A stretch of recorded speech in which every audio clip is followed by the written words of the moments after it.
Ассалаумағалейкум, құрметті көрермендер.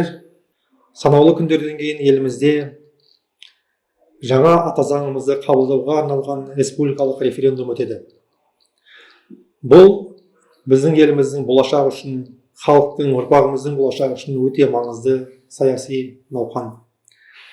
Өздеріңізге мәлім, былтыр президентіміз Қасым-Жомарт Тоқаев халыққа арнаған жолдауында парламенттік реформа туралы мәселе көтерген болатын.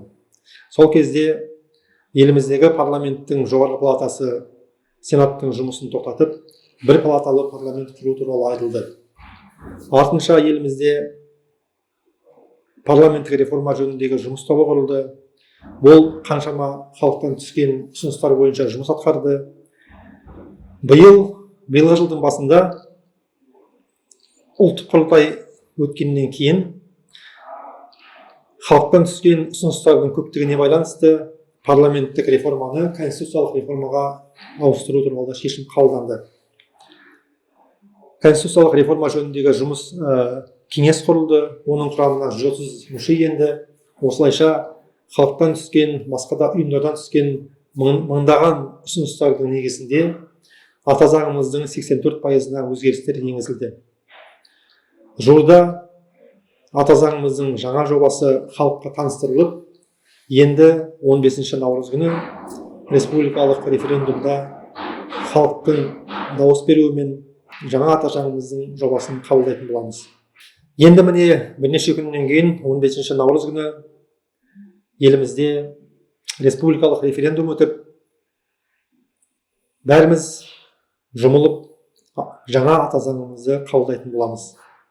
Осыған орай бүгін міне Аманат қоғамдық қорының Казислам ақпарат порталында жаңа ата заңымыздың жобасында көтерілген мәселелер, көрініс тапқан нормалар бойынша кездесу өткіземіз. Яғни осы нормаларды талқылайтын боламыз. Бүгін біздің студиямызда қонақта Ақниет қоғамдық қорының директорының кеңесшісі Әлім Фазжанұлы және Казислам порталының бас редакторы Серікбол Білал. Бүгінгі кездесуімізде бірінші сөзді Әлімаға өзіңізге берсек, жалпы бұрынғы конституцияда, қазіргі конституция жобасында да бірінші бабында еліміздің зайырлы мемлекет екендігі айтылған.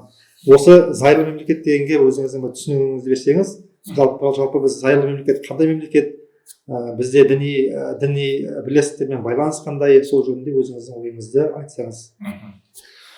Жақсы, рахмет. Қайырлы күн, құрметті көрермендер.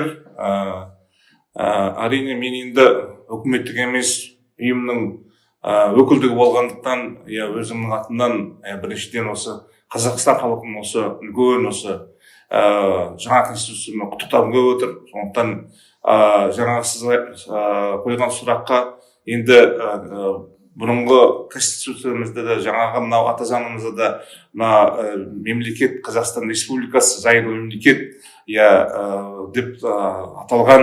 Сондықтан бұл жерде діни ұйымдар мемлекеттің ісіне араласпайды, мемлекет діни ұйымдардың ісіне араласпайды деген жазылған, солай сақталып қалады. Сондықтан соған енді қолдаймыз. Өте, сондықтан енді мына қоғамдық қор болғаннан кейін осы өзіміздің салада осы Ақниет қоғамдық қоры 12 жылдан астам көп қызмет етіп жатыр. Осы қолымыздан келген осы мемлекетке қолдау жасап жатырмыз. Еліміздің тыныштығы үшін, қауіпсіздігі үшін атсалысып жұмыс істеп жатырмыз.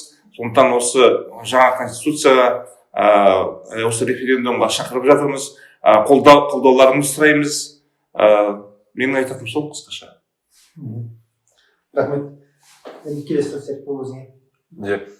Я приветствую уважаемых коллег. Необходимо понимать, что мы живем в эпоху глобальных трансформаций, то есть это общемировые, скажем, тенденции. Казахстан в том числе участвует в данной тенденции. И вот этим, скажем, ответом на вызовы стало внесение изменений в текущую конституцию. Сегодня мы уже в обществе обсуждаем, называем, по сути, новую конституцию, как сказал изначально спикер. Действительно, там было внесено множество дополнений, предложений. в первую очередь от общественности.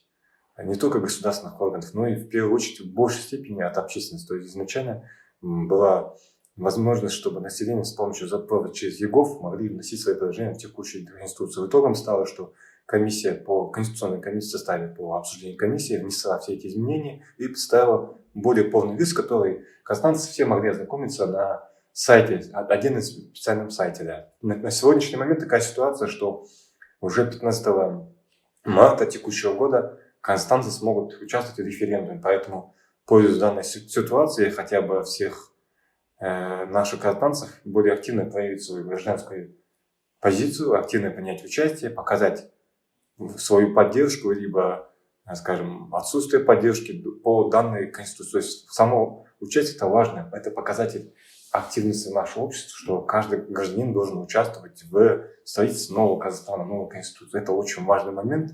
Это, по сути, наш гражданский долг. Поэтому я призываю казахстанцев активнее участвовать в данном политическом движении. Касательно Конституции, да, мы сегодня часто обсуждаем. Одним из новых, по сути, наиболее обширных или обсуждаемых тем новой Конституции стало понятие внесения Конституции. Это была, в первую очередь, общественная инициатива, и она вызвала положительную реакцию в обществе. То есть, что если изначально было понятие общего термина «светскость», это в первой статье упоминалось о светском Казахстане, то в последующем мы перешли более к детализации. То есть, одним из самых важных моментов, особенно от общества, поступил запрос, что ввиду того, что часто в школах пропагандируется религиозность, общественность предложила, что мы должны детализировать, что указать понятие «светское образование». Это, по сути, сегодня защищает как самих педагогов, так и школьников от ненужной религиозной пропаганды. То есть мы должны понимать, что светскость – это не только отказ от каких-то религиозных догм, это в первую очередь наша национальная безопасность, когда законы стоят выше каких-либо религиозных догм. Но необходимо понимать, к сожалению, что есть отдельные негативные реакции и комментарии, что якобы государство пытается победить или уничтожить религию. Это, на самом деле, это не борьба с религией, это, по сути, обеспечение условий для равного доступа к образованию, ко всем услугам, государственным услугам, как верующего населения, так и атеистов, по сути. Поэтому это необходимо четко понимать и отгонять ненужные сомнительные мысли. То есть сегодня есть на всех площадках, об этом часто заявляют спикеры, даются комментарии в СМИ, в интернет-площадках, это все можно найти, ознакомиться и понимать, что это очень важно, чтобы понимать, почему оно вносится.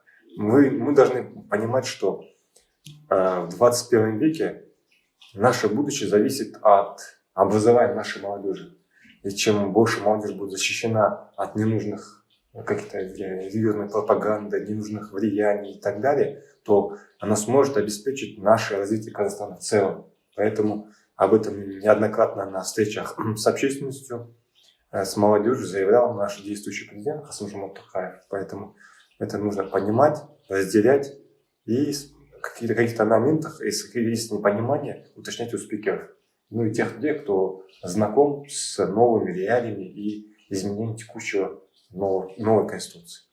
Вот поэтому еще раз я хотел сказать, что мы должны строить Казахстан, он един для всех, и здесь нет никакого ущемления для какой-либо религиозной группы или национальности, этноса и так далее. То есть, по сути, призыв нашего общества, чтобы новая Конституция объединила весь народ Казахстана, и мы шли только вперед. Ну, как, по сути, под лозунгом «Справедливый Казахстан», либо «Алға Қазақстан». Көп рахмет. Біздің конституциямыз өте кең көлемде жаңарды. Ең бастысы бұл жерде сол бұрынғыдай зайырлы қоғам, зайырлы мемлекет деген біздің сипатымыз сақталып қалды, және ешкімді діни сеніміне байланысты кемсітуге болмайды. Осыған байланысты 15 наурыз күні референдум өтеді. Бүкіл халықты сол референдумға келіп, өздеріңіздің дауыстарыңызды беруге шақырамыз. Бұл мемлекеттің болашағына деген әрбіріміздің қосқан үлесіміз болады. Рахмет.